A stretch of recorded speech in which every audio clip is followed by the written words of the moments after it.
Hey, true believers, Englentine here with Dalton the Authenticator. We got a few topics to talk about. What we're going to start off with is some James Gunn stuff. Well, actually, no.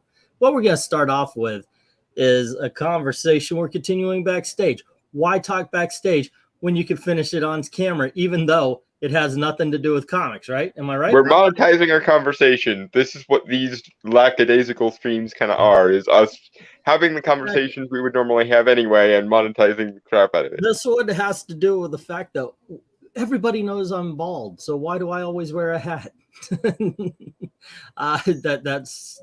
That's it.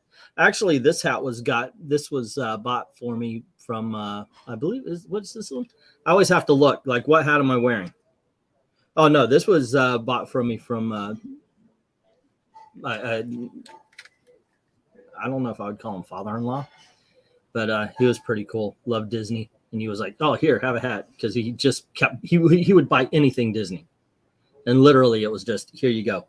But no, in all honesty, I wear the hat for a couple of reasons. One, because it's cushion between the earphones and the head, and two, I live in freaking Florida, so when I go outside in the daytime, you need the cover. Yeah, either that or it's just yeah, it happens sometimes. I've known a couple of bald people in my life, and they all say that the sunburn you get on your head is the worst one. It does not make showers fun, that's for sure.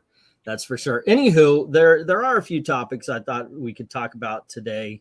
One of them was, I saw an article talking about how James Gunn's announcements on all the movies, I've still got the Creature Commandos background here, has caused certain books to sell out. And I thought that might be an interesting subject. Obviously, Soul Blazers, I believe, I'm just going to guess that Soul Blazers is a Snyder bro. You know, let it go, dude. Seriously. No, either that or a traditionalist who bought the accusations hook, line, and sinker. Oh, back in the here's what I think about that, because a while back James Gunn made a few jokes, and he got in some hot water for them, and they were very tasteless jokes. But the thing is I tell very tasteless jokes here, and I know it's really saying the most outlandish thing you can to get a reaction. And that is very much my sense of humor. You guys have no idea how sick my sense of humor can get. No idea. I have never gone both barrels. I could bring Gail up here, and she'll tell you I have been this is PG-13. For reference, watch some of the ZACK Englentine streams, and it gets closer. It's yeah, you have freaking no idea. So when I saw that, I thought that was the kind of humor that we're getting now. Yeah, maybe not. I don't know him personally. The thing that really did him in was the party he threw that was like mock. It was sort of mocking that sort of Hollywood culture thing. But the thing is, guys, mocking that behavior is no more committing that behavior than having a green Kekistan flag or a Haya lobster flag as being an actual Nazi. But the thing is that, and here's the thing, look, I don't know him. I don't know if it was just the humor, which I really do believe it is, but I don't know. Especially given his sense of humor got started with the trauma movies. So that being said, if it's ever found out to be true, if the guy is ever convicted, then okay, he deserves. And hello, we've got James. What's up? Sup? What are we talking about? Hello. Oh, you had me fooled for there a little bit. I actually invited a gentleman named Triple Cup Chuck on as well. He just had a book published on Amazon. I don't know. I think it's probably self-published, but either way, he's more than welcome to come in. He said, hey, if we're going to talk about movies and such, jump on in. To me, it's Friday. That's as anything good as goes stream. Yeah, monetizing our conversation stream. Basically. Yeah, it's an open mic night, so whatever. And how you doing today, James? Instead of Evil Black Cat, Jim Sorenson said, the only book I've heard that's selling out right now is Stargirl. I have 2 local comic shops. I can't keep it in stock. What I think they mean is like the trade paperbacks. But, let me show you the article. Amazon back orders is what they're Amazon showing. back orders. Okay, so yeah, I was about to say, let me show you the if I can find it. Yeah, it's And trades since or you blew my cover on comicsology the and stuff like last that. video, I decided to play into it. It says, let's see, Supergirl, Woman of Tomorrow, Grant Morrison's Batman All-Star, Superman, and more have all seen huge sales bumps following James Gunn's and Peter Safran's DCU announcements, with some paperback collections even selling out on Amazon. And let's see, it talks about how, let's see, 5 theatrical movies, 5 HBO Max series. They'll be a part of their 10-year plan. That does not seem enough for 10 years. I think this is phase 1. Yeah, well, he said it's not even the complete list of phase 1, which strikes me as odd, because why would you make a phase 1 video if your plans for phase 1 aren't complete It's yet? not the wait full until you phase have 1. the whole thing. Yeah. Oh, goodness it gracious. is like they said that, like I said, is that everybody.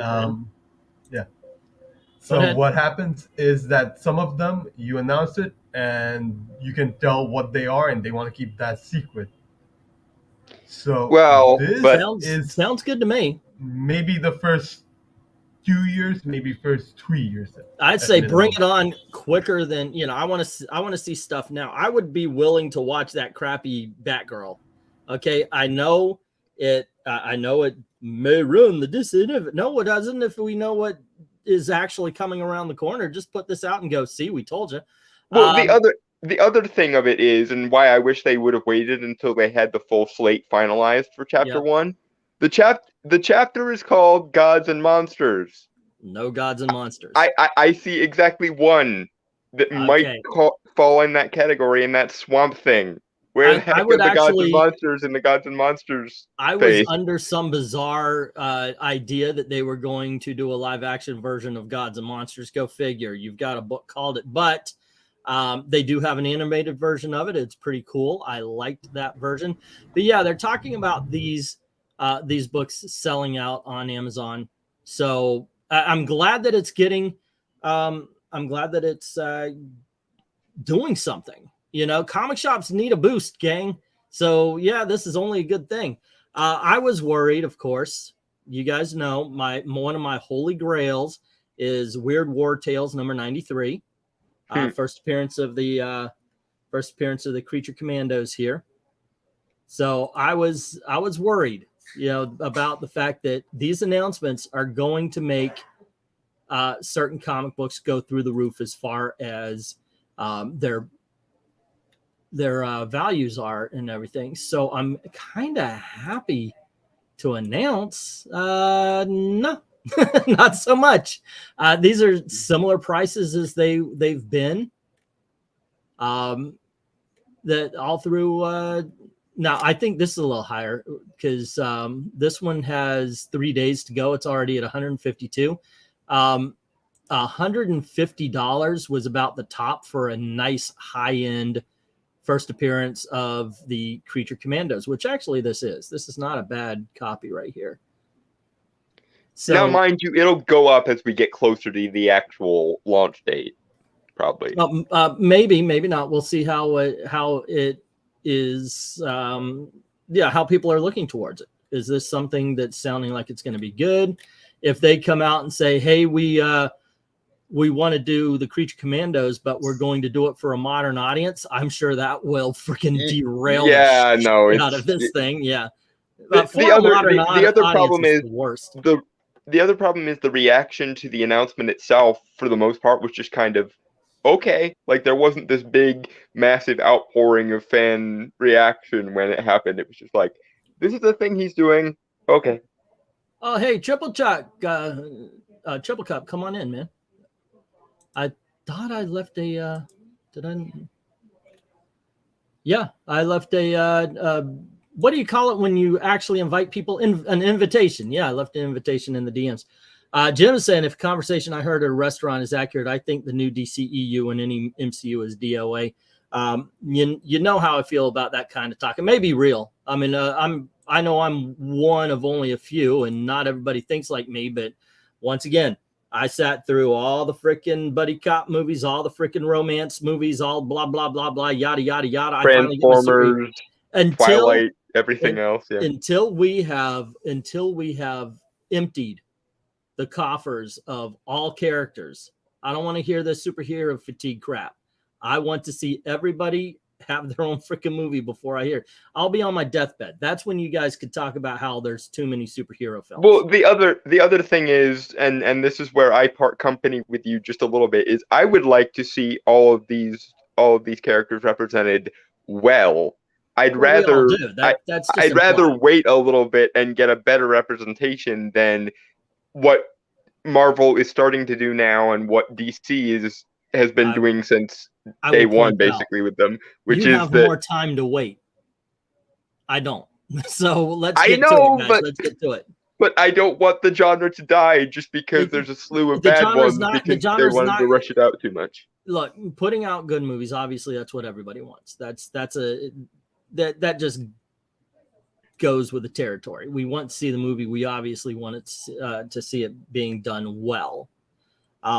But yes, I'm sorry. Please stop talking about the fact that we need to stop doing superhero movies. There aren't even that many superhero movies out every year. The problem you have with it, and I'm going to I usually get on to people about assuming, but here's the big problem with superhero movies. They sell tickets. Done. That's the only thing that these big superhero things, you get the announcement 2 years beforehand.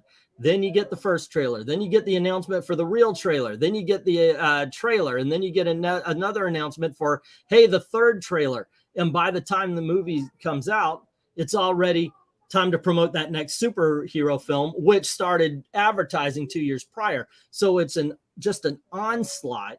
And really, it's only for about maybe 5 or 6 films during the year. And if you look at, I've got a whole list of just January movies here that could show you. If you look all up and down at the titles, this is just January, and you'll see how many horror films, how many crime films, how many films of every other genre. This is January. You probably weren't even aware that this many movies were released in January. And Dalton's probably wondering, if you saw that many movies, why do we not have that many reviews on our channel? But the thing is that that's the whole thing. We have some movies aren't worth reviewing, basically. Maybe 5, maybe I just haven't gotten around to it. Maybe 5, maybe 4, maybe even 6 superhero films a year versus 50 comedies, 50 detective stories, 50 romantic comedies, 50, there's so many movies out there. The only things that get complained about are the ones that are big and in front of you. In short, there are fewer superhero movies per capita than any other genre in the world. It's just that those movies, A, make a bunch of money, B, are larger than life, and C, are what people generally want to see. Yeah, well, Glenn's are saying in 95 of those movies are probably crap. Sir, I wish 95% of the movies were crap, or 95% of the movies were great. Unfortunately, 95 of those movies, they're okay. They're fine. It's a sea of meh. Yeah, it's a sea of no impact whatsoever. They're movies that, and a lot of them, from my experience, are movies that, hey, you could really enjoy while watching them, and then completely forget about them as soon as they're done. And to me, that's a lot worse than being really bad. Like, I will probably always remember 2022's Father of the Bride with Andy Garcia because of how shitty it was, more than I'll remember that movie that I saw that was all right. I can't think of a title. I'm sorry, guys. I know I've seen and I send you visual aid of the current timeline. Okay. Let's see. Twitter DMs. Wait, what? Twitter DMs. Visual aid of the current timeline. Alrighty then. Oh, somebody popped up. DMs. The other one is some idiot being an idiot. The one in the group. That's just for people to laugh at.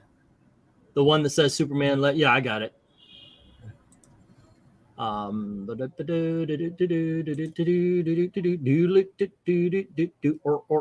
Okay, here we go. Share screen. This is the timeline delivered by Mr. Evil Black Cat. Okay, I'll tell you what. One thing that I've seen a lot of people do is they're like, hey, let's rank these from worst to best. Now, we're not going to go through and all three of us do our worst to best of these.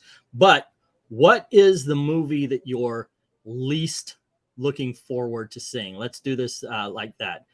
Dalton, of this lineup, what is it that you are least of the new DC lineup? Yeah, of the 10 that we have already been announced, not any supposed or anything. The 10 that have been announced. What's the one you're least looking forward to?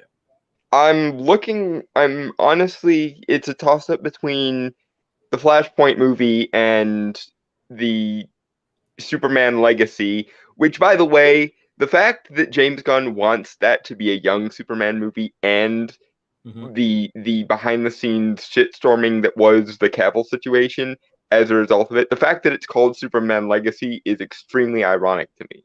Right. Okay. First of all, let me introduce and say, what's up, Chuck? How you doing? Oh, he's got his mic off right now. Okay. Well, we'll introduce and talk when. Hey, you there? Okie dokie.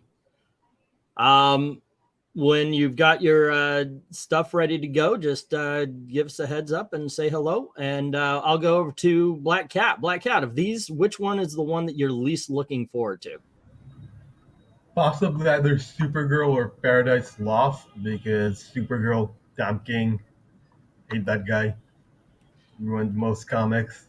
Okay, yeah, all right. And it's adapting his stuff, while like this would give him more clout, while Paradise Lost is just sounds more like one of those swords and shield sandals drama instead of superhero-ish stuff. Sword and sorcery kind of thing. Yeah, and I'm not really into those genre. Let me see what we're getting here in the in the case of conversation. My thought comes down to brand synergy Marvel and DC has. It would be kind of cool if they kind of played the game together a little bit more, in my opinion. Paradise Lost is to Hillams and Waller. How'd she get her own gig? Probably from the Suicide Squad and Peacemaker, and it's James Gunn's baby, right? From what I see right there, I've got to go with Glenzer. For me, Waller is the one I'm least looking forward to. Now, I think Waller could be an interesting take on things. I think the best thing about it would be that we will see that we could see a whole bunch of smaller heroes, and that's one. The one that I'm and that's the one I'm least excited for, but the one I'm most scared of is the Authority.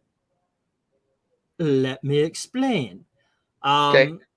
Yeah, the reason being is because the Authority is a badass comic, and the central characters are a gay couple who are absolutely fucking badass. Oh no.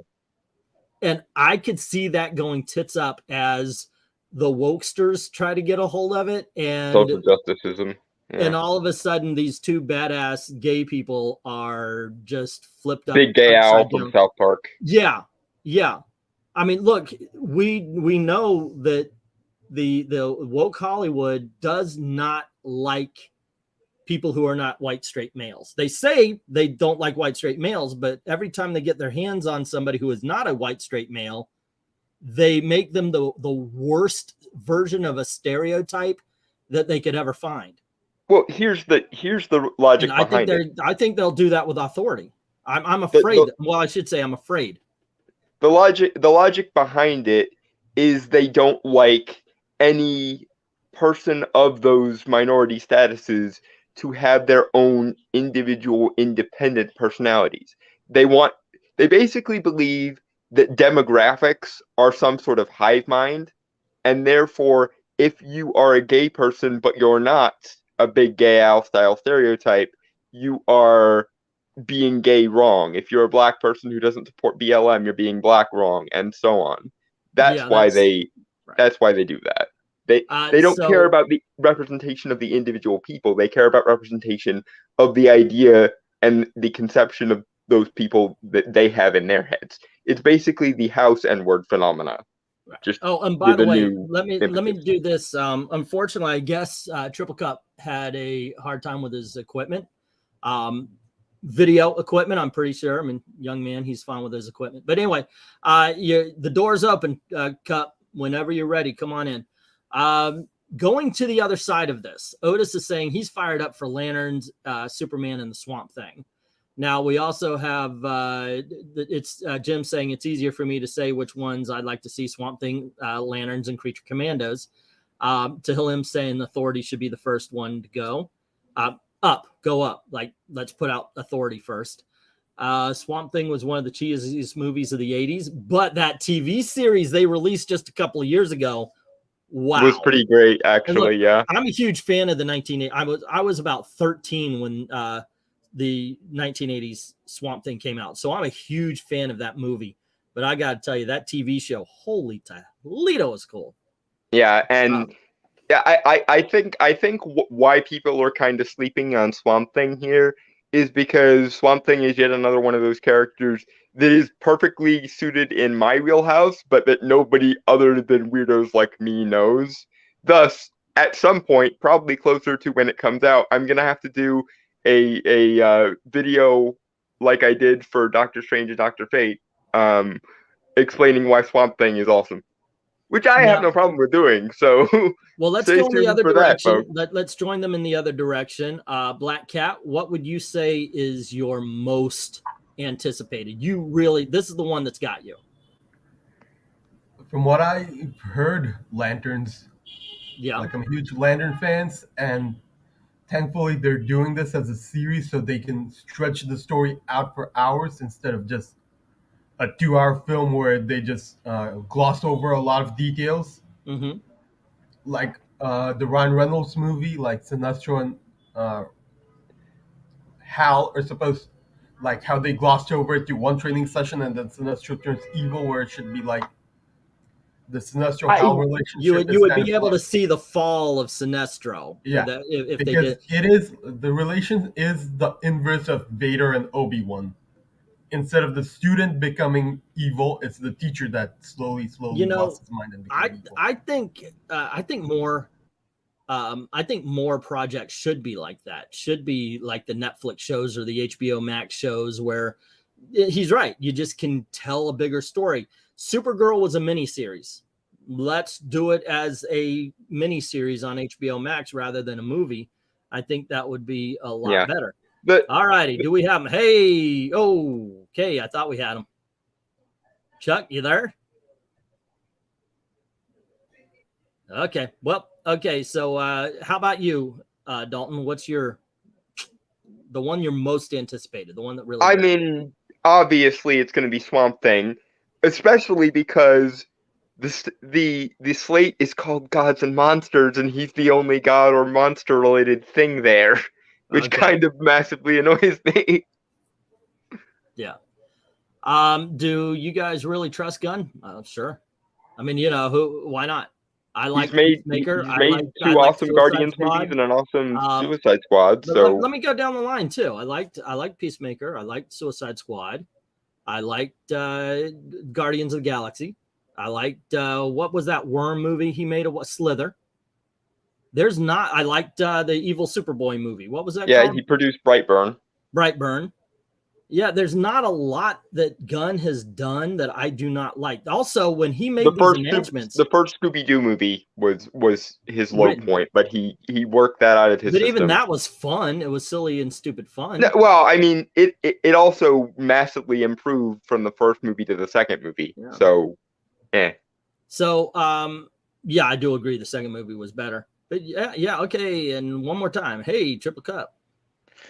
Hey, I apologize. I was having some technical difficulties. I was trying.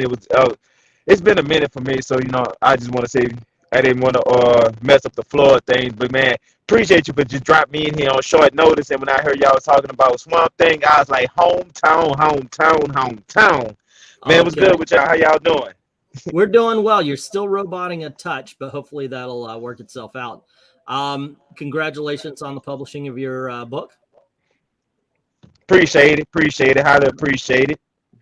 And so look, Triple Cup, Do you have an answer for the question? Like, what are you most excited for? I'm assuming it's the Swamp Thing. Okay, you talking about with the DC? Yeah, the DC announcements. Yeah, with James Gunn. Mm-hmm. All right, I'm kind of underwhelmed with his lineup because it just felt like every lineup that he just brought out that he was talking about, besides for Superman, was almost like too safe of the same thing as Suicide Squad. Even him announcing Wilder and doing something with her, it just feels too much like the Suicide Squad, and that the way that movie was made, the tone of the DC, it's not DCEU no more, it's the DCU, is gonna have more of the Suicide Squad tone, and they're gonna kind of focus more on the just the group of gag expectations.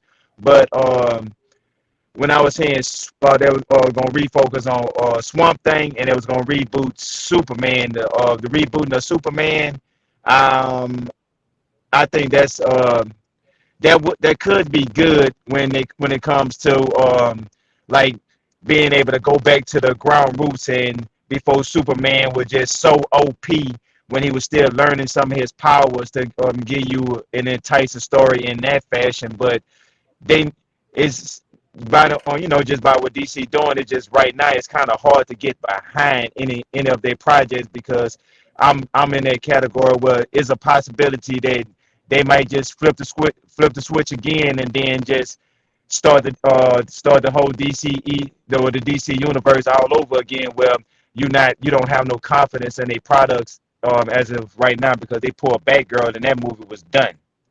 Yeah. I digress.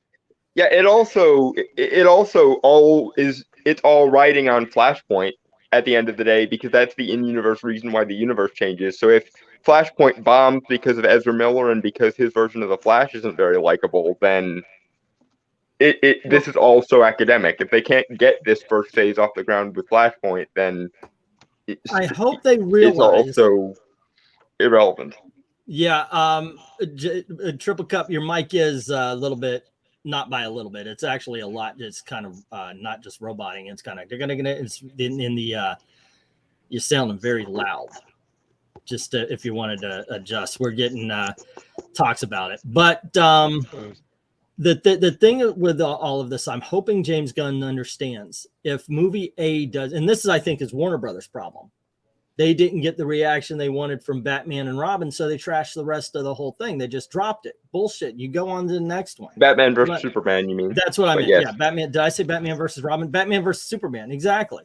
It's like when Batman Forever bombed. Okay, we'll put out another Batman movie. Dude, look at James Bond.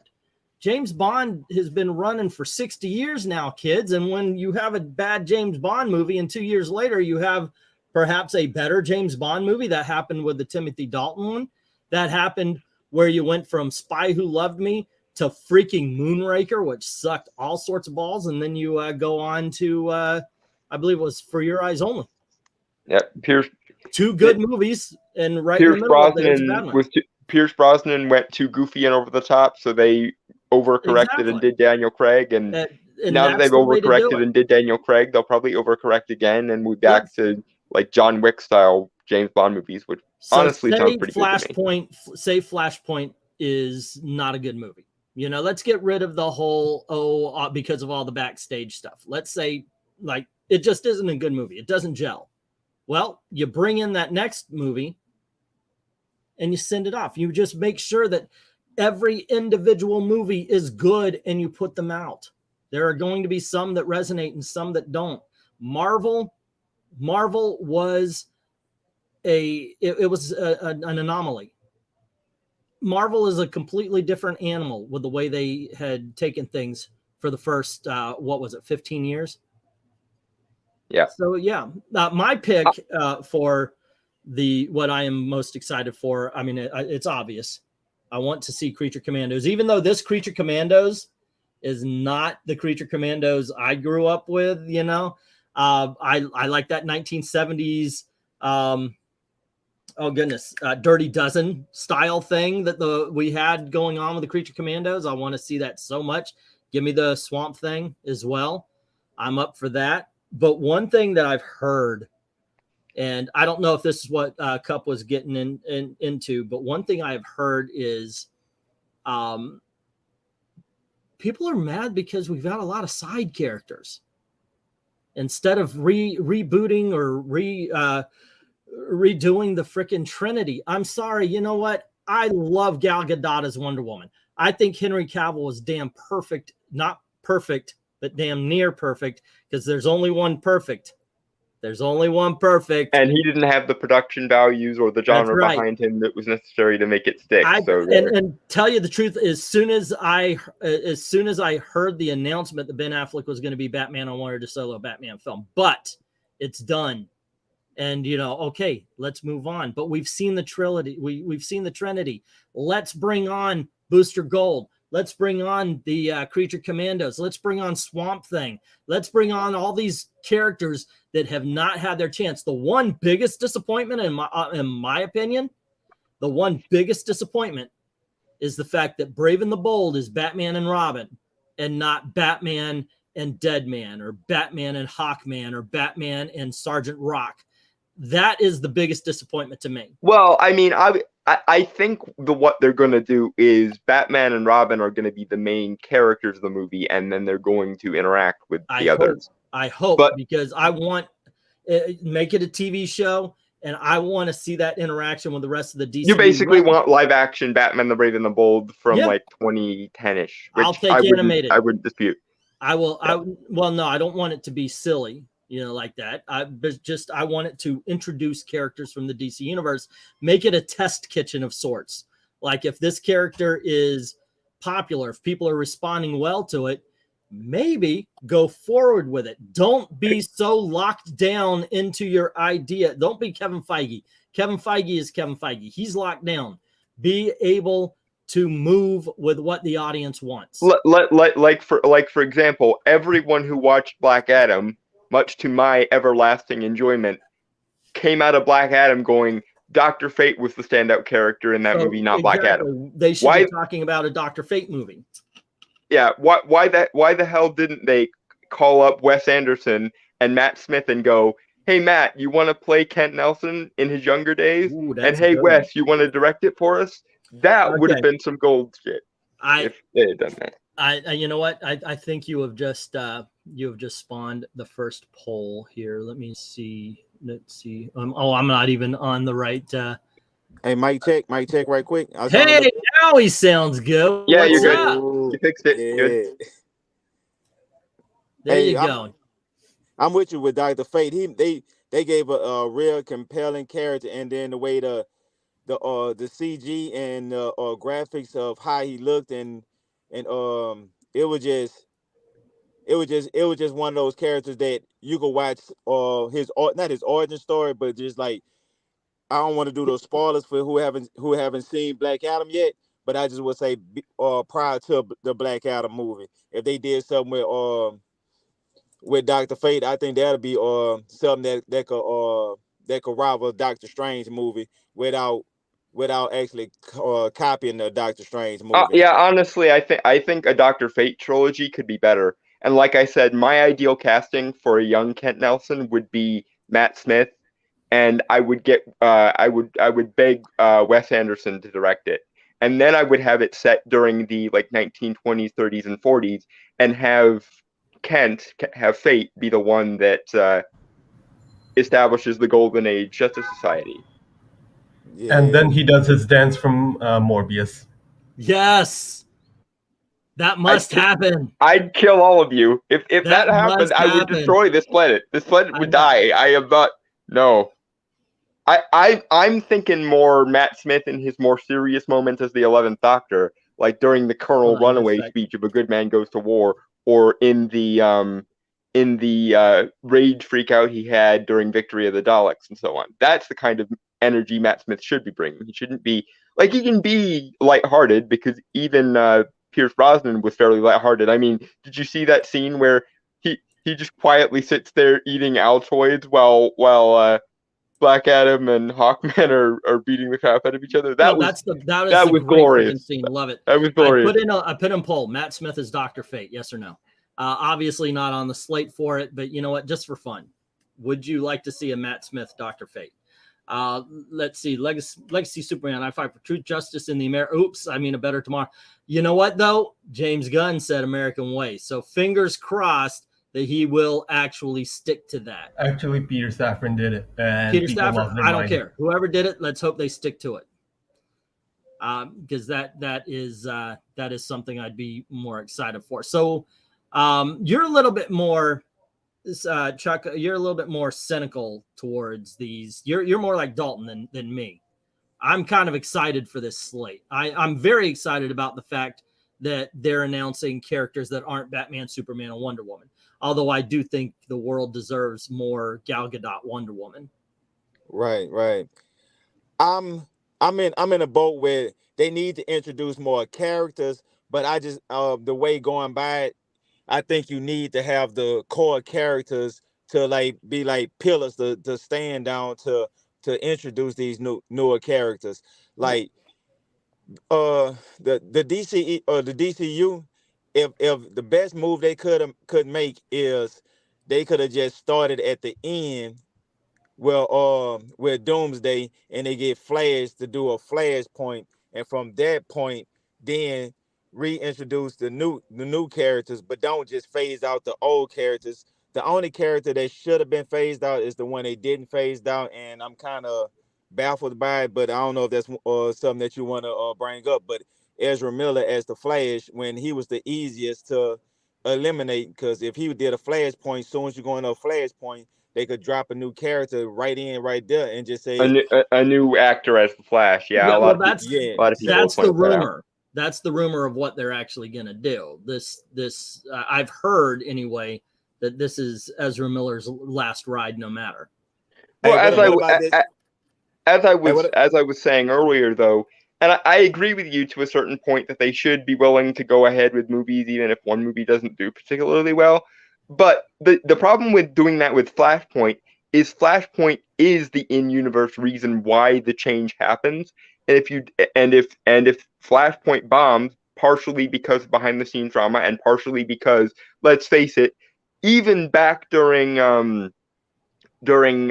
Justice League, the Justice League, everyone called him things like Autistic Flash, Twink Flash, Sheldon Cooper Flash. He has been an unlikable and unwanted version of this character from minute one. And between that and the fact that he has all this behind-the-scenes drama going on, it's going to be an odd act to do if we're rebooting the universe movie crashes and burns like so much Hindenburg. Yeah. I got a very far-fetched theory, but what if this whole time Ezra Miller was Eobard Thawne, and I've heard a lot of people make that joke. He was the Reverse Flash all along. He came back to destroy the timeline. Destroy the timeline, even messing up the real reality that we living in. Like he running that fast or any. Well, I mean, that would make a lot of people happy, especially if you bring what's his name, Grant Gustafson. Grant Gustin, the guy who played him in the Arrowverse. Yeah, people love him as the Flash, but would an actor who just got off a 10-year stint want to play the same character over and over? Even though, look, I saw that movie he did last year with the police dog. I don't think he's got a great career outside of the Flash. Maybe he would, maybe he wouldn't. I don't know, but would somebody want to keep playing a character they played for 10 years? Yeah, but I think they need to go bigger if they recast the Flash. That you need a person that looks more like the Flash. Flash. He been not because they trying to make him like he's real skinny, slim built. But in most of the comics, he buff and he got a runner. Weight and he a runner. So they might need to kind of like go more comic appropriate when it comes to that. But I'm thinking that the fact that with Ezra Miller, he been such a shit show well, he got too much going on with him. Henry Cavill, a person that don't have, I mean, he like Superman in real life when it comes to Yeah. the bullshit. His I mean, only crime is silver language, actually yeah. being a fan, it seems. That Yeah. seems to be what set everyone off. Now, Jason Momoa being recast as Lobo, I had to stop for a second, like that might could work, but at the same time, that he is did basically a Aquaman so rumor good. out there. It's only a rumor, but I'll tell you what, if I could live with it. Right. Jason Momoa isn't physically the Aquaman we know. Yeah, okay, he's right there. It's okay, but he did a great job. Obviously, people love the movie, but you look at Jason Momoa, and the first freaking thing is Lobo. Right. I mean, even if they said, "Hey, we want him for a Marvel movie," what character? Freaking Lobo. Buy it from DC, bring it on over. Whatever the Marvel Universe equivalent of Lobo is, like, have him be what is the character? Marvel equivalent thing would be Deadpool. So no. That Lobo was nothing like Deadpool. What do you want on that? He's talking about the big, burly, the mercenary that like talks a lot, talks smack. Yeah, we're talking physically. Somebody who looks like Jason Momoa. Well, not just that, but in terms of Lobo's like personality and stuff, Lobo isn't like Deadpool. I mean, there's still kind of that self-aware humor to them, but it's not the same kind of self-aware humor. Hello to Aiden saying, just jumped in on the stream. Glad to see someone else is happy to see Authority. I am a fan of Wildstorm, particularly stuff by Warren Ellis. Yeah, bring it on. We haven't seen it yet. I want to see what we haven't seen. Oh, okay. New question. And we'll put it to the audience as well. Put it to the chat as well. An obscure character doesn't have to be completely obscure, but has never made the live screen jump. How about you, Dalton? Do you have one of those characters? Honestly, I'd love to see them do Jason Blood Etrigan well. I'd love to see them do the Spectre well. And this is why I was kind of you gave me something and then took it away from me. When he announced the title Gods and Monsters, yes, I was aware it was a storyline. Yes, I was aware it was a movie, but I also was aware that it was James Gunn talking. So I was like, okay, the guy who gave us Groot and Rocket in live action is giving me a thing entitled Gods and Monsters. So what, are we going to get the Spectre? Are we going to get the Golden Age Justice Society? Or, what gods and monsters, of which there are plenty of in the DC universe, are we going to get? And then just towards the end, I finally got a single one, which was Swamp Thing. And I'm like, that's really lame, guys. 10-year plan. I think they announced up till 2028 at best. Like 2025 to 2028.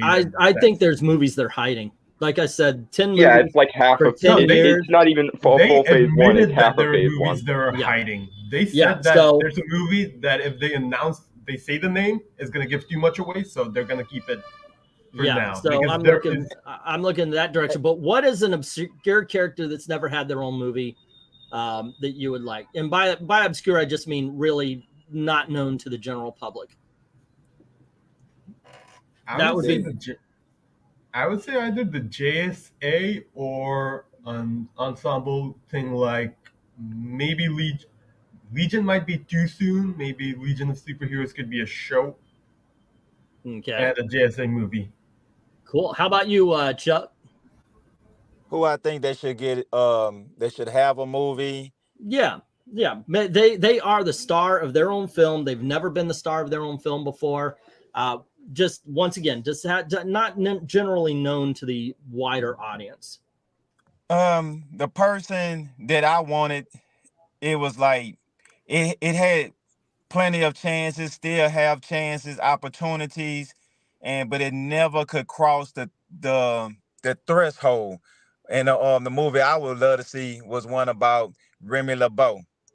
Now, Swamp Thing, they did the TV show, and the TV show they didn't market it correctly, but it was a great show. It was like top of the line, top quality show that you would love to see. But Swamp Thing is not wouldn't be on my top for interest in movies. I'm just saying it because out of Louisiana, but for them to do a Gambit and actually Oh, bring I was the talking DC, but okay. excuse me, you were saying if it was DC. Now Yeah. who in DC that I think that's underrated. Now I am on DC side more on the board of like the villains and like the whole thing with I have with like with Krypton and Zod and those areas why they be in movies, but for them to have like they from their perspective and showing the movie from somebody like Zod, I would be more intrigued to check out something like that. It's like most of the groups like with Blue Beetle and all the characters out of Young Justice, like with Beast Boy and who else would be a good character that would do a movie, because with those characters it's more about you want a movie but you don't want to have that Supergirl syndrome where they putting it out there because they know it's gonna sell because it's a fraction of Batman. Fun fact: the Jim Corrigan, the original incarnation of the Spectre, is from Louisiana. If you didn't know that. Which, by the way, was my freaking choice. To tell you the truth, I would love to see a live action HBO Max series based on the Spectre. And Presumably the John Ostrander run. Well, that's the whole thing. That's how I would play it. I would play it like the John Ostrander run, and also I would play it like he's as powerful as the job needs him to be. He's a cosmic entity, basically. Yeah. Yeah, because he is an agent of God, or you would have to. I know they would. Avatar of Divine Vengeance is usually how they play it. Yeah. He is only given the power that he needs at the time. And I could see it just like you said in the 90s run is what Dalton was mentioning, the John Ostrander run. Make it which I still need to find a physical copy of, and I can't find anywhere. It's more gothic, it's darker, and I would actually have it lead to a movie, like it's something epic, because once again he has the power to at one point stop two universes converging. So this is an entity that is all over the board and always has been all over the board as far as his power levels. Not to mention the fact that you could play the horror, you could play the crime, you could do 1940s gangster. There's a lot of things you could throw into this into the story with the Spectre. Let's see, we've got Jay saying Superman must go first. Dehilium. Let's see, we've got the reason why it's perfect for present modern day politics. Dehilium talking about the Authority. Let's see. Momoa is always more Lobo than anything. Aqua Bro is a total makeover. Yeah, but it worked. Gotta give for Alan Ritchson. It hit the $1 billion mark. What do you want from it? Who is Alan Ritchson? That's my question. Hold on just a sec. The guy that plays Hawk in Titans and Reacher. Oh, yeah, okay. Yeah, he'd fit. Mr. Miracle from Jimson. He was also Aquaman, I think, in what was that show? No, I might have that wrong. No, he was Aquaman in Smallville. Yeah. Aiden saying he'd like to see the Grifter with a gun fu type of action. That would be kind of cool. Jim Sorensen says Mr. Miracle. Aiden also doubles up on the Transmetropolitan that's going on down there. I bought Swamp Thing Season 1 on Blu-ray, and it's just freaking awesome. Omar saying New Gods or JSA. I remember they made the announcement for New Gods. It went nowhere, but I would love to see New Gods. I would almost just make it its own section of the DCU. Like maybe ultimately the effects tie in where you get this big one epic endgame like movie. I think that'd be awesome. I have mixed feelings on the New Gods because they can never decide if they're proper gods or if they're aliens, and I wish someone would just come out and definitively decide which side of the line they're on. Injustice is sitting in between really pisses me off. Injustice is the only place I've seen that acknowledges them as actual gods. Oh, what's up, Cup? No, I was thinking the way the way it kind of shows like they are gods because they live outside of our realm. So because you can't just travel to Yeah, dark. because they're multiversal entities. Yeah, I'm just saying, depending on the storyline, it fluctuates from whether we're playing the Ancient Alien game or if we're playing their actual deities game. And I wish we could just definitively decide, because having them sit in between always rubs me the wrong way. And until you have someone definitively decide whether they're actual deities or whether they are Ancient Alien style quasi gods, Now you couldn't really ever adapt them, because there'd always be that are they or are they here's not thing. I mean, here's a but that's like go Wonder ahead. Woman being half god and who else? Like what Shazam got the power of the gods. So you have like different levels of type of like power levels of gods as well, and how they break it down. So I don't think if they try to over explain it, I think it kind of like dilute it and keep, you know what I'm saying? 'Cause, you know, No, I think they should. I think they should, especially again in a phase called Gods and Monsters. One of the things I think they should do is establish the kind of, for lack of a better word, cosmic or multiversal hierarchy of these entities, because it's stuff Well, like that that keeps the casuals confused. And if you but just come right out and tell them, like, no, this is how the hierarchy works, even I think even you get a Marvel, lot more normies on board that way. doesn't Marvel have something called the Entity or the One or something like that? And I think there's something similar in DC. Like The one Thor's, above all is there you go. the stand-in for like the God of Abraham in Yeah, and the DC that kind of universe happens. or You the know, Marvel universe, you and the still have presence Thor, and and Thor is still seen as a god, and then you have the presence above him. I think DC well might have something too. the presence is DC. The one above all is Marvel. Right. Now, here's a comment that I like here. Aiden saying, if I was in James Gunn's position, I would love to take in Swamp Thing and Constantine and use those versions for a Justice League Dark. Yep, And please, for the you could love have of them God, do, set up yeah. Constantine and Swamp Thing. That would be amazing. Once again, I would be afraid of the couple. I would, yeah, I know that's the whole thing. I'd be afraid of how they handle Constantine. I mean, but Well, the thing with I think they could do it though, because if you seen how they did Dr. Fate and how they showed him like he having his visions and how they would dilute to certain things, but they'll kind of pull away from things. I think the way they could fracture around like Constantine and how he try to manipulate this person to get his way. Chuck, we Eglantine and Black Cat aren't concerned about Constantine's powers. They're concerned about the fact that he's bisexual being used as a social justice pawn. One thing Hollywood has shown is they make a joke. This how I look at that's on his body.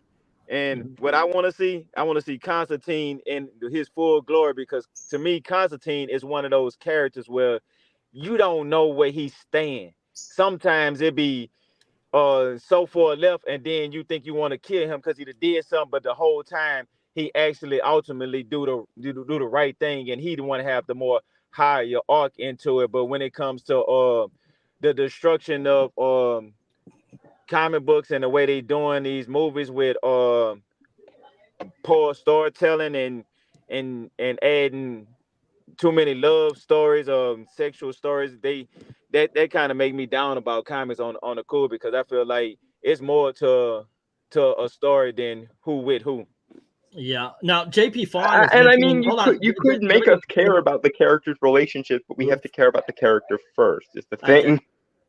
JP Fawn saying the Atomic Knights. I think that is an interesting delve. That would be part of that Brave and the Bold thing. Introduce them, see if they gain some traction. We've got let's see, how about the presence in Lucifer? James Gunn wants God and monsters for a movie. That gives us the beginning of the Detective Comics universe. I really wish the Supergirl. Netflix Sandman didn't exist so we could get that as a movie, but oh well. All right, let me move down here. Omar saying, like Arthur C. Clarke said, any sufficiently advanced tech is effectively the same as magic. So advanced enough aliens and gods can be one and the same. as somebody who was reading physics books at age 9 and then proceeded to spend his entire teenage years studying the occult, Arthur C. Clarke was so full of shit he should be buried in it.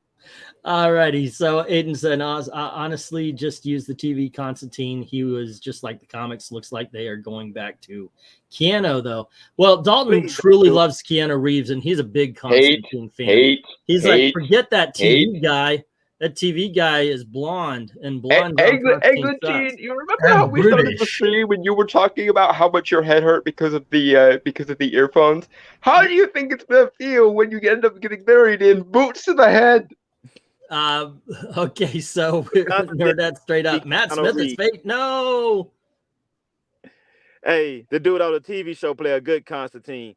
I can see if they recast him, but Keanu Reeves, I think they have better roles than Constantine, because the Constantine he did on the movie wasn't Constantine. Do you know who I would put? Do you know who I would cast Keanu Reeves as?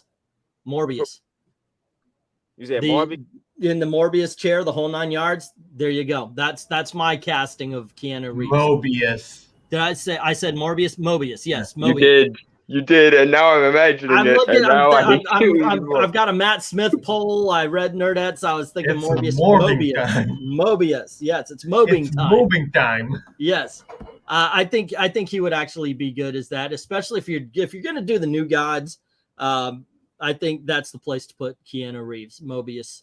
If you're gonna put Mobius in like mainstream, geez, I don't know who would Keanu Reeves be good as that. Hold on, Rhaegar, thank you for the $1.99 super chat. That for some reason, there we go. Keanu Reeves is a great and wholesome man. That is all. I think we all agree. But he can't play Constantine to save his life, or at least he couldn't in 2005. I think when they was doing that Constantine, they strayed so far away from the core root of who Constantine is. It's like they were scared to give you a good representation of Constantine, so they gave you a different variation of him, because they was trying to make it more on the line of a horror movie, religious based, than it would have been a Constantine horror comic. Like, amen, brother, amen. Things switched. Okay, because Constantine, him going to hell and coming back, tricking the devil and making this deal and getting killed by this monsters, and that's Constantine. And then one of my favorite maneuvers he ever did was he sold his soul to 5 demons at once, and then they cursed him with immortality, because if he ever died, the resulting turf war over who got the rights to his soul would cause hell to crumble under legal stress. Yeah.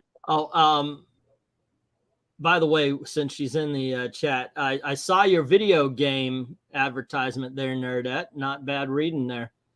Let's see. Matt Smith is not handsome, to be frank. I do not know his acting chops. Okay, then you need to watch his tenure as the 11th Doctor. But honestly, Fate doesn't need to be handsome, because honestly, and this is something that bothers me in comics in general. Stop making characters whose powers don't rely on their physicality overly muscular, because there are characters whose powers come from their knowledge and their skills who don't really need to be physically like imposing or handsome or whatever. I always wondered, why isn't Jean Grey fat? Seriously, why isn't Jean Grey fat? All her entire power is, I don't have to freaking move. Well, I mean, she's got telekinesis. Let me bring that to me. Let me bring that to me. Oh, I will move over there. Let me move me over there. She doesn't have to do anything physical. There are some powers that don't lend to freaking 6-pack abs. Just saying. Well, I agree with you, although I don't think I agree on the example, because like, I'm fine with her being skinny, because as long as she, watches what she eats, it wouldn't be a problem either way. But 5 hours a day in the danger room. Right. It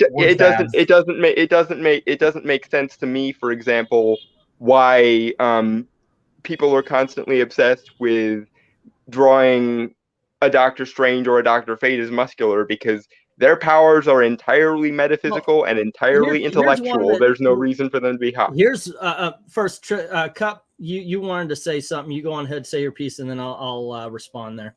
Oh, I was just saying about Jean Grey that if she would if she would have been big, then you wouldn't have Wolverine and Cyclops always fighting over her. So yeah, but now they're together.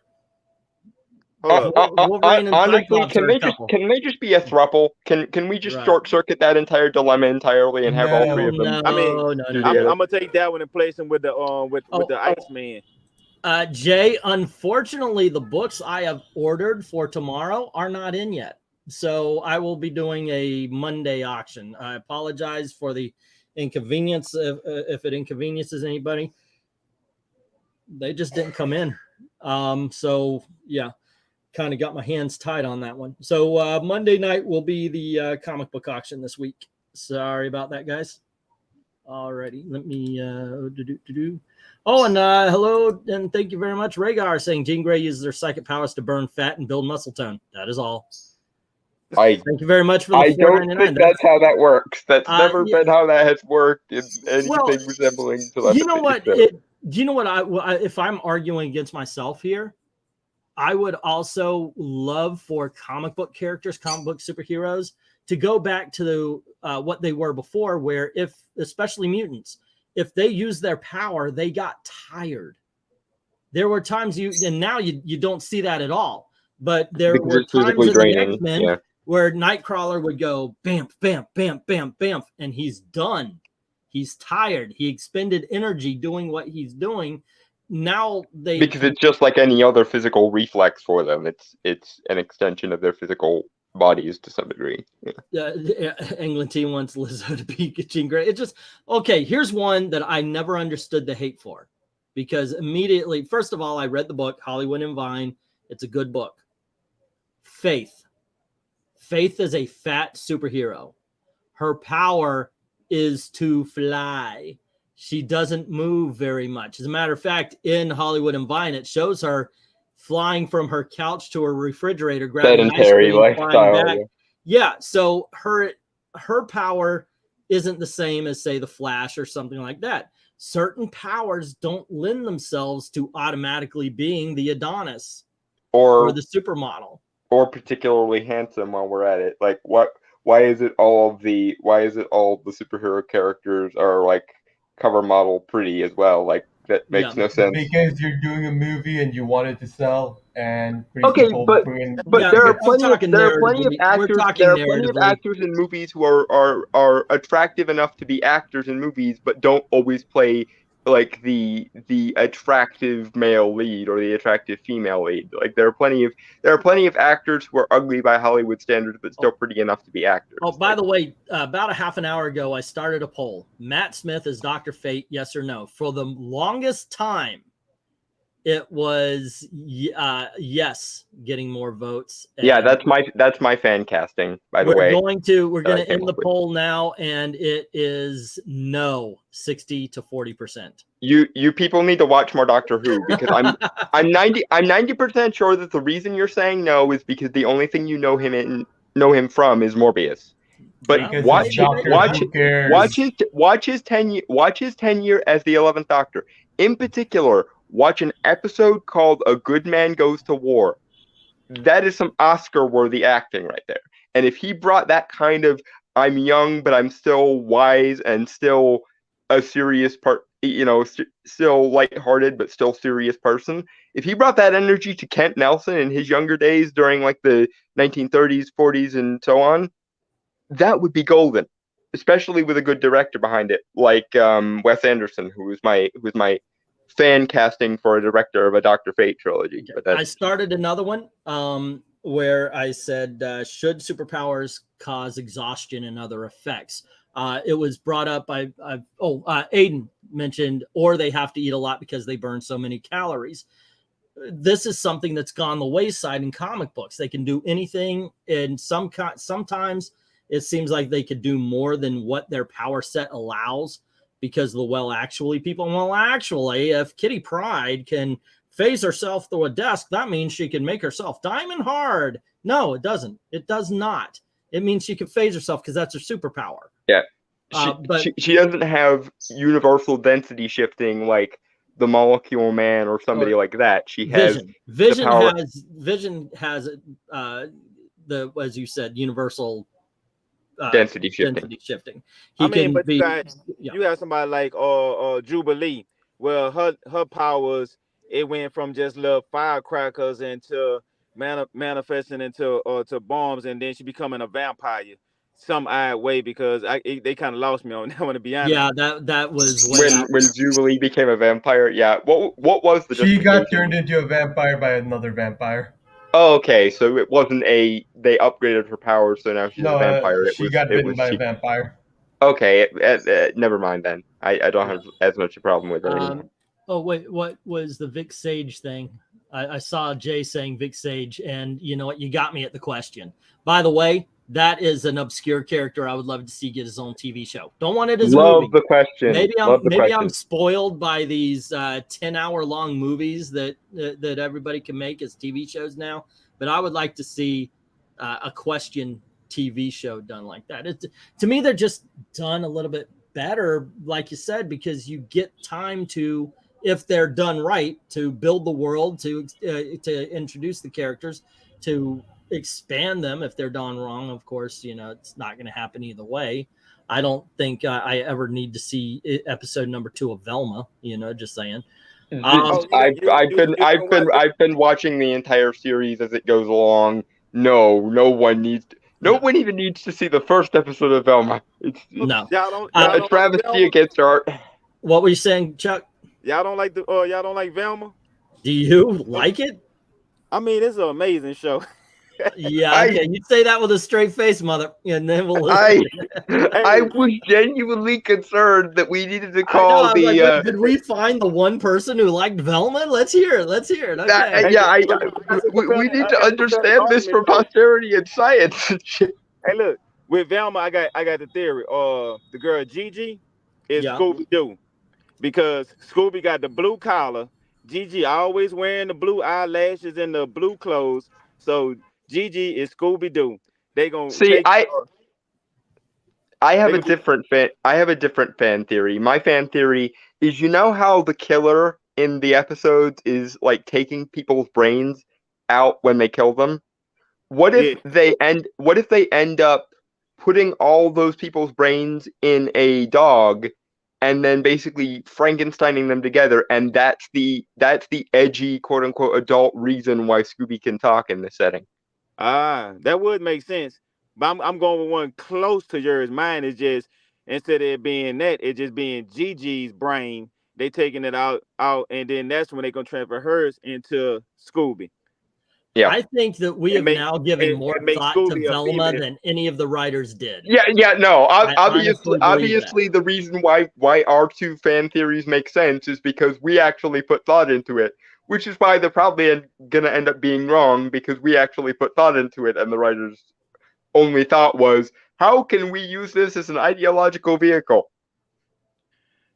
Yeah, I think the show is for me, it's, you ever seen a show that wasn't trying to be funny, but it was funny, or a show that was so corny that it was bad, but then it was so bad that you was laughing at how bad it was? Small wonder, in the 1990s, there was a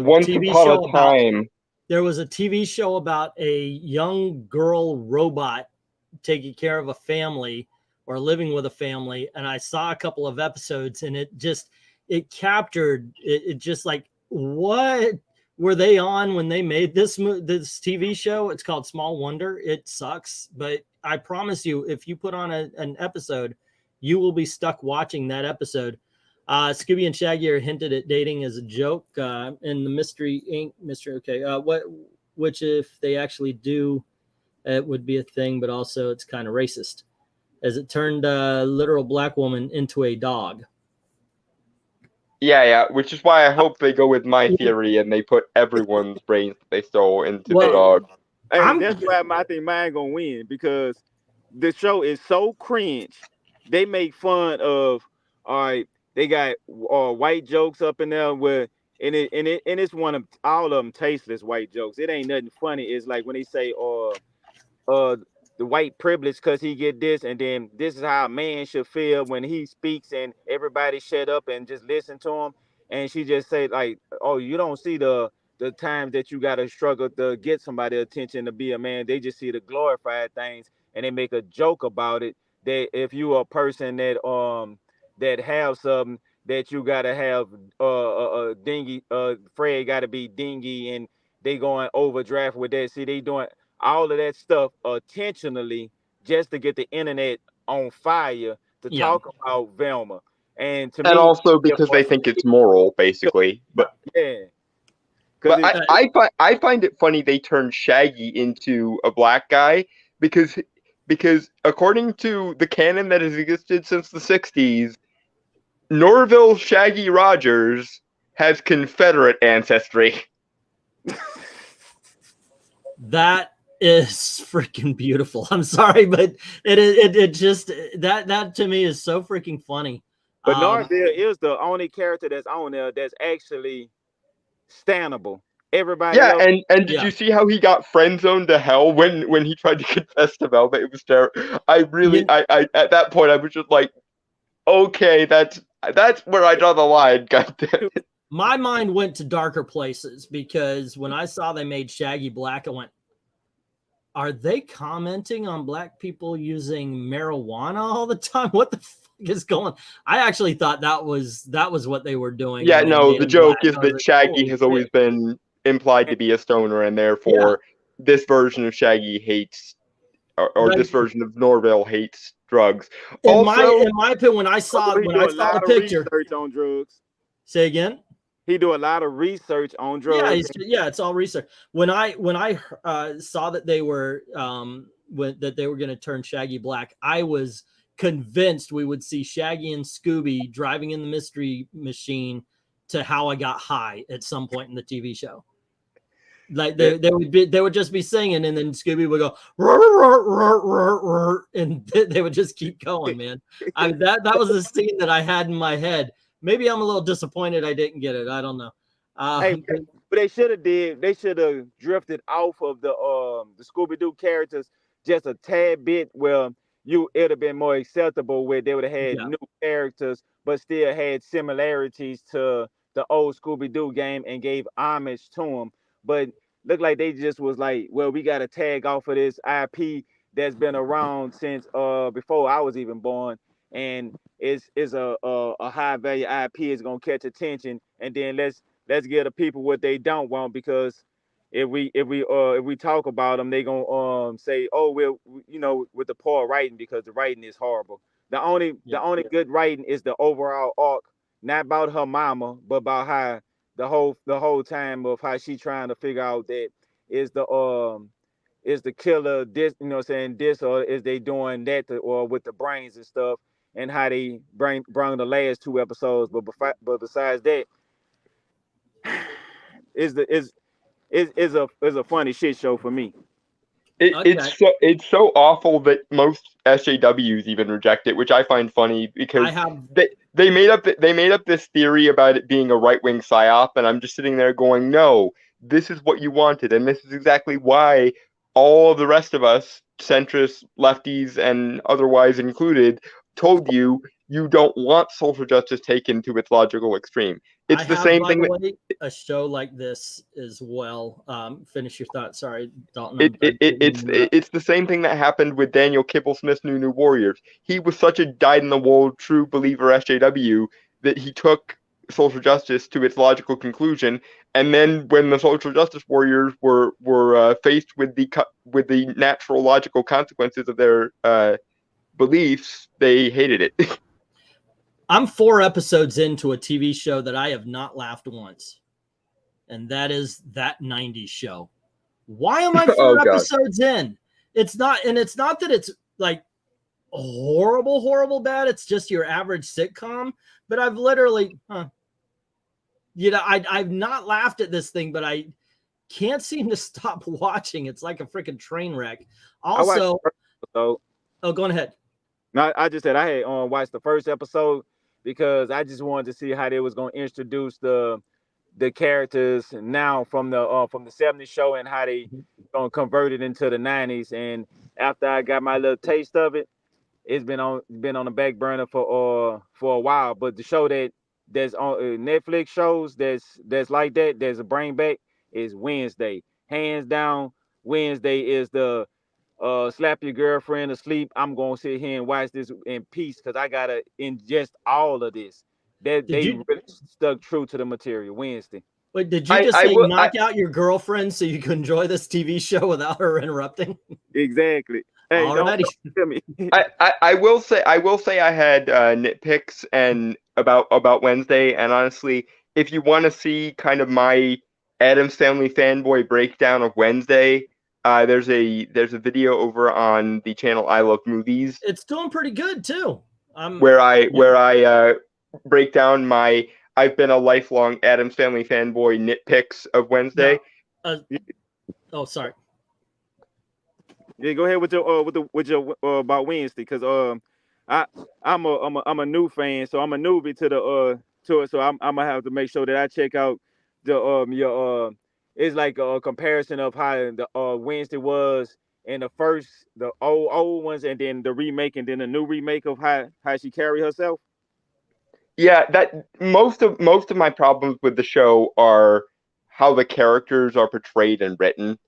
But even so, like, even though, like, I'm fully acknowledging that most of my issues are nitpicks, I'm just saying that in order for the plots to work, a lot of the time the Addams have to act out of character, and I really wish that wasn't the case, because I really love the Addams, and I love how they've always been characterized. So even though I enjoy a lot of what Wednesday did, there are moments where the characters will act out of character, and I'm like, this character would never do that in any other iteration of this. What are you doing?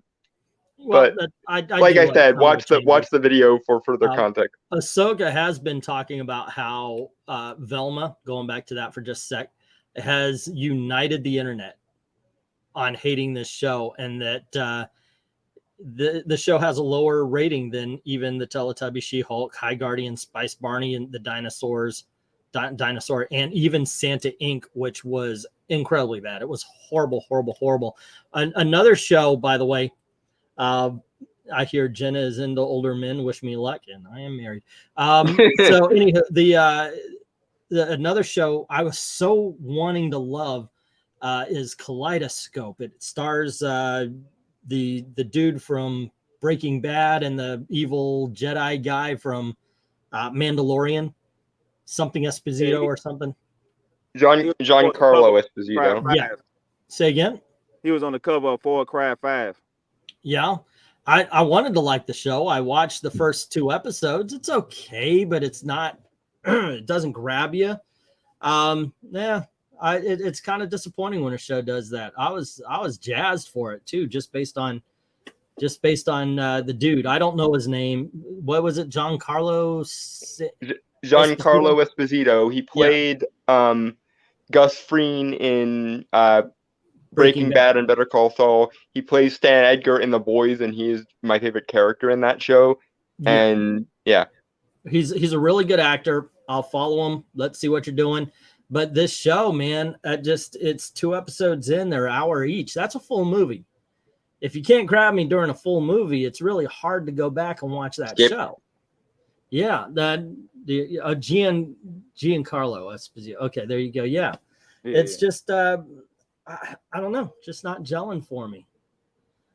So right now there's not a lot of 2023 TV shows that are, that's gonna make it. Everything who's been on a canceling block with all of the television shows on DC side, especially HBO Max, that took a big hit because they had Titans. That's gone, and Titans actually grabbed their legs in the 3rd season, and now when the show actually become like one of my top anticipated shows, they want to cancel it, and they want to they canceled the Green Lantern television show that's supposed to come out on HBO Max. So they kind of got and then there's all the CW shows, which Stargirl had its best season this year, and they canceled it. They didn't cancel Lanterns, they're just reworking it to. Oh, there you go. new Yeah. Did they cancel Doom Patrol? Because they canceled Doom Patrol, I'm gonna have to light some things on fire. Yeah, season They 4 is the canceled it. last season, which sucks because once again, Doom Patrol is freaking badass. Stargirl was badass, and Doom Patrol is the best thing that DC has done in the entire like modern DC tenure, pretty much. It's really, it's really that good. plays Cyborg. Say again. The dude that plays Cyborg, Oh yeah, to me, not a good Cyborg because I think Cyborg he not big enough to be Cyborg. Cyborg is supposed to be somebody like Ex football player. yeah, like a big size. He was a running back, I think. yeah, but at least 5'11", 6 foot, 200 pounds. He looked like he about one. Okay, let me ask you something because I do agree that Cyborg is the weakest link. I don't think he's bad, but I do believe he's the weakest link. And does this seem that he's doing a Kevin Hart impersonation? Is it just me? No, it does a little bit, yeah, actually. The way he acts, the way he moves, it's not like I always pictured Cyborg is kind of a reserved person. You know, he knows how to have fun, sure, okay, but he's not a guy who's looking for attention, and this Cyborg is. He wants validation from the people around him, not just his father. That's the way I see it, anyway. Yeah, he kind of have that mentality. I wasn't too big of a fan of the dude that played Cyborg on the movies, but he gave a better portrayal of how Cyborg would actually. He actually fit the role. Yeah. Yep. Alrighty. Let's see. What else do we have going on here, ladies and gentlemen? Hey, I got a quick question. Now I know we kind of beat Velma with the ugly stick for a while, but I still want to say Velma. If you ever seen the Harley Quinn TV show, they were trying to go for another hit like Harley Quinn. So Velma is like a knockoff of the Harley Quinn TV show because Harley Quinn, they do it, but they do it tasteful. On a note, if anybody it's not as bad as what funny. Velma did. Yeah. At the very least, it is funny. Oh, by the way, did you know you could put little like you could put your job under your name now? Do you know what you can't do? Edit it in case a joke you told while you were working on it sticks. So apparently, I'm stuck with failed YouTuber, ladies and gentlemen. Okay, so yeah, I think Harley Quinn was at least funny. Velma, not so much. Anti-humor. Yeah, but guys, we're about an hour and a half in. I'm gonna pull the plug on this one and say thank you very much to Dalton and to Triple Cup Chuck once again. Give us the title of your book. Why don't you advertise a little bit? Oh yeah, get it. Appreciate it. Let me get a quick plug in here. The name of my the name of my book is called Life is a Gamble.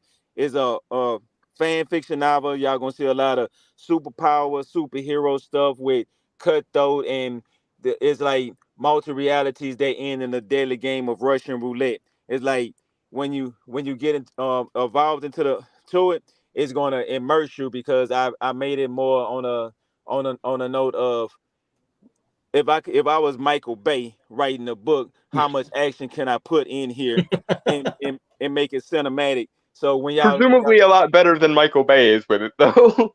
Yeah, I use him for an example because he just want to have explosions and big, dramatic effects. So I just wanted to make sure I keen in on those type of things and powers and how people interact with each other. And everybody that I heard, I've been getting good reviews on it, but if I don't want to spoil it, and I'm just getting used to trying to promote it without spoiling and telling people hey, the book got such and such, they do this here.